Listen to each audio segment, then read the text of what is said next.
ああ、もうこれが本当にどん詰まっちゃってるんだって言ったところで絶望しないでください。そこで必ず次にね、登っていく、その道があるはずです。ようこそみなとロミのビジョン心理学サロンへ。今日は何？今日はね、不倫。皆さんのお客様とか、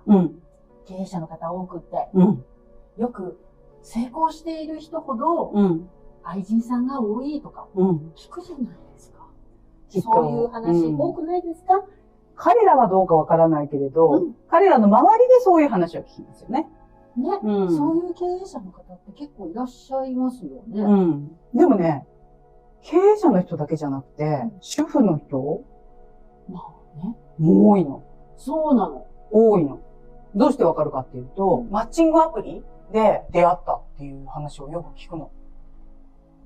私も聞きます。ね。だから、結婚してる男性は、まあ一昔前の方々はね、自分だけがなんか不倫するもんだって思ってるじゃない？で、うちの奥さんはいやいやなんて言うんだけど、本当に？そうなのね。意外に男性の方、経営者に限らずなんですけれども、ご自分の奥様は興味がない、恋愛事には興味がないって思っていらっしゃる男性の方、殿方多いんですよ。で、その話を聞くたびに、いやいや、そんなことはありませんけど、いや、先生はそうおっしゃいますけどね、うちのやつに限って全然そういうことには興味ないんですよっておっしゃいます。そう。だからなんか女性の方がね、意外とこう、上手に隠してたりとか、それがもう、長きにわたって、そういう関係であられたりとか、っていうことございますから、男女ともともお気をつけあそばせ。そうなんですよね。だから男性の方を隠すのが下手でいらっしゃる方が多いので、そうね。奥様たちからお話を伺うと、携帯のロック、なんか降りてきたので、怖い怖い。よく聞きます。ねえ。旦那さんの携帯とか見る？私はあんまり見ないんですよ。渡されて、これ見てっていうのは結構あるんですけど、まあね、あまりその必要は全く感じないから。ないですね。でもほら、見ちゃって世の中でさ、奥様が怪しいって思って、旦那さんの携帯見ちゃったら、ドカーンみたいなことってあるじゃないですか。ありますね。結構知るきっかけはそうだったりすることが多いですよね。三角関係の秘密って知ってる？三角関係が秘密だって思ってるでしょ？ね、隠してないといけないから。だけど、三角関係の秘密ってなんだか知ってる？何なんですか？それは、まあ、三角かもしれないし、四角かもしれないんだけれども。五角形、六角形。そう。全員が同じだけコミットメントがないっていうことなんですよ。それちょっと承服できない。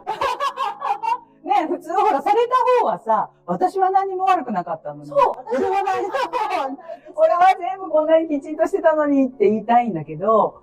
下の潜在意識の中では、もうこの人いらないなとか、もう誰か持ってってくれたらいいのになって。めんどくさいなとか。そうです。思ったりするんですよ。そうすると、そうですかって言って、漏れなく、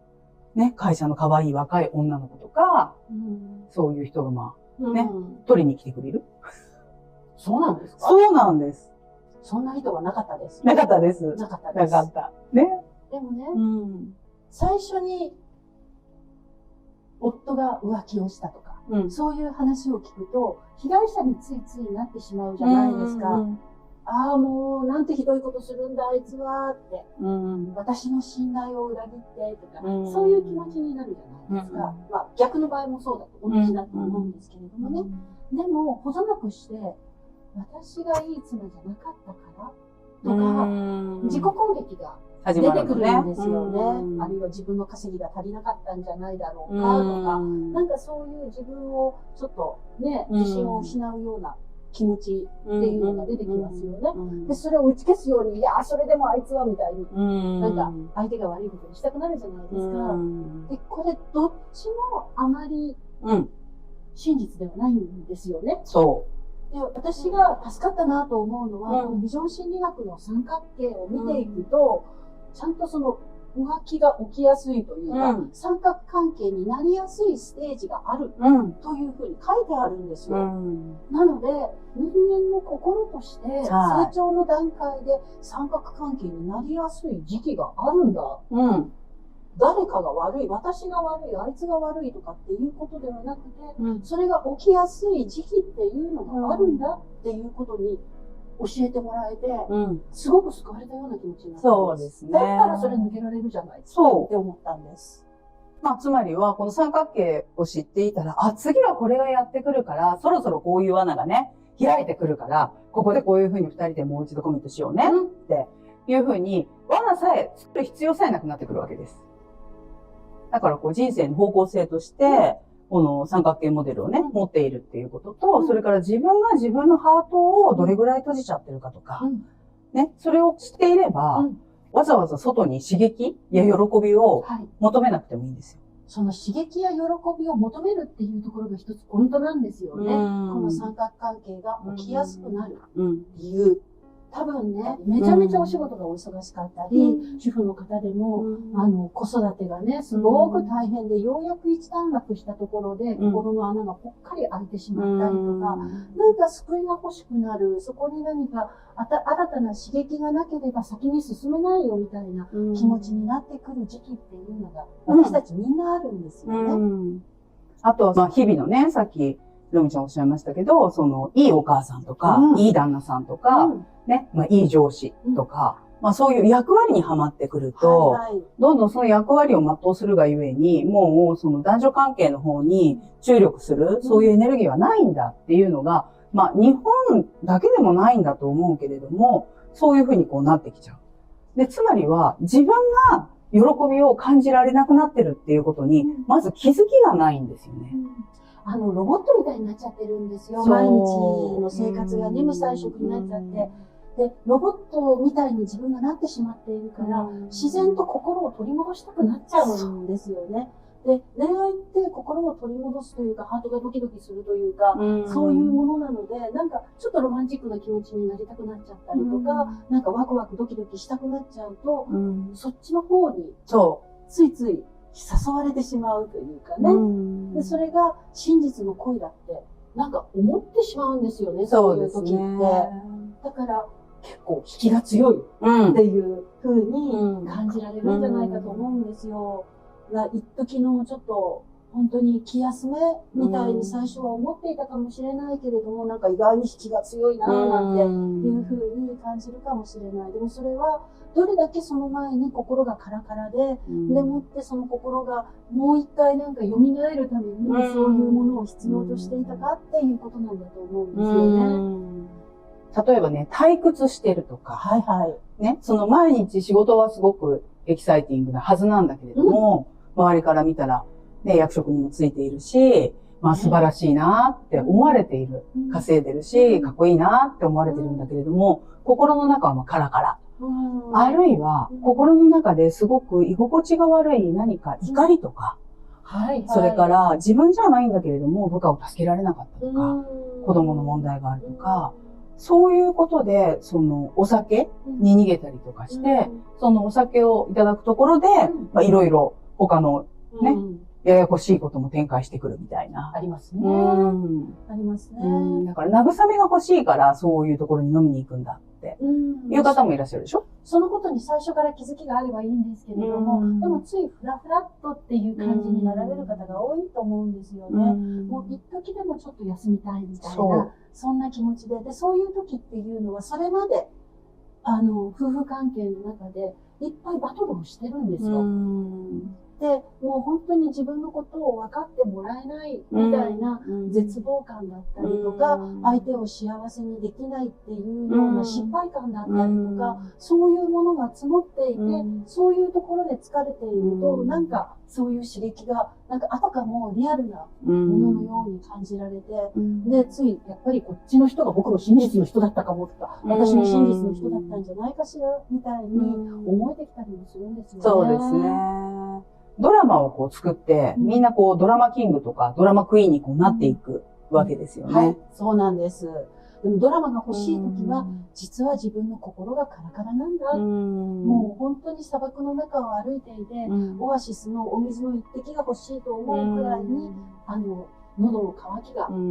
心の渇きがあるんだっていうことに気づけるといいですね。そうですね。で、そこにお互いに気づきが出てくると、もう一度歩み寄るっていうことができますし、その歩み寄りができると、なんか、最初のロマンスよりもさらに大きなロマンスが待っている。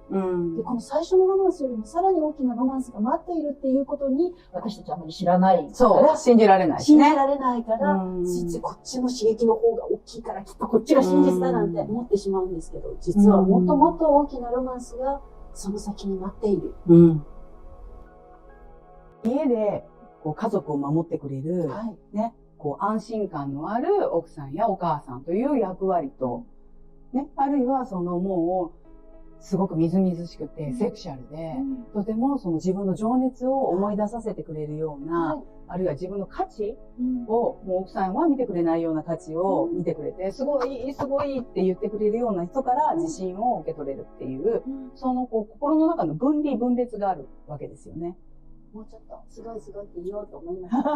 本当にね。誰しもが、この自分自身が毎日何をしているのかとか、どういう気持ちで働いているのかとか、我慢してるんだとか、何を踏ん張ってるんだとか、そこを理解してくれたり、応援してくれたり、信頼してくれると、やっていけるって思えるんだけれど、その言語化っていうことがお互いにまずない。もうお互いに忙しすぎてるし、付き合いも長いから、分かってるでしょみたいなところで済ませたくなっちゃう。そうそ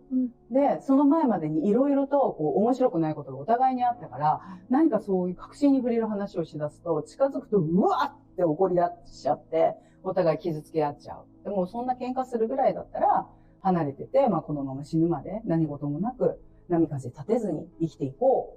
うという、まあ誘惑がやってくるわけです。でもそこでもう一度二人の関係にコミットしたときに、新しい領域が必ず開いてくるんですよね。本当に地平線が新たになります。新しいものが見えてきますよ。ね、だから忙しいって心がこうね、なくなるって書きますけれども、私たちがそのどこで心をなくしてきちゃったのかっていう、そのなくした場所、二人の関係で分離を選んで、あ、もうこの人いらないって、どうせ私のことなんか分かってくれないんだからって、拒絶を自分が心の中でした場所に戻って、ハートをお互いに取り戻す必要があるんですよね。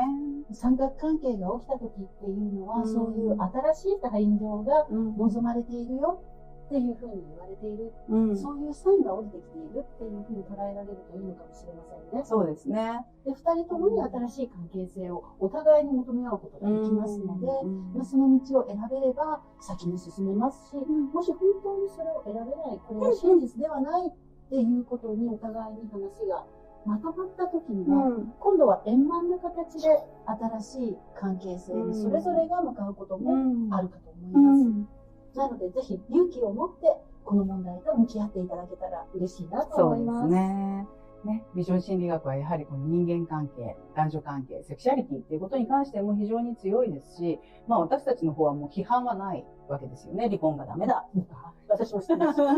ね、だけど、うちの夫もバツイチですけど、バツイチはいいですよ。学んでますけどね。学んでますから。そう、だから、今ここでもう、もうこれが本当にどう詰まっちゃってるんだって言ったところで絶望しないでください。そこで必ず次にね、登っていく、その道があるはずです。でもそれは二人のこの、ね、パートナーシップが、この門なんですよね。ぜひ、もう一度向き合ってみよう。向き合ってから決断を下しても遅くないから、もう一度向き合ってみようという意欲を持っていただけると嬉しいなって思います。そうですね。そういえば9月に2日間、何か私たちがご提供できることがあるようですよ。はい。私たち 2days ヒーリングワークショップを開催することにしました。タイトルは True Love。True Love。True Love だと思って結婚したのに、もうそんなもんどこへ行っちゃったのかと思っているあなた。そうね。True Love が欲しくて仕方がないのに未だに出会えてないというあなた。True Love とは何ぞやと思っているあなた。一生自分の元には訪れないななんて思っちゃったあなた。年齢とか関係ないです。True Loveはあなたがこの世で受け取れる最高の幸せかもしれません。ぜひその幸せを諦めずにいたいですよね。日にちはいつでしたっけ？ 9月の13、14日、東京恵比寿のセミナールームでお待ちしています。ぜひいらしてくださいね。お待ちしてます。それでは。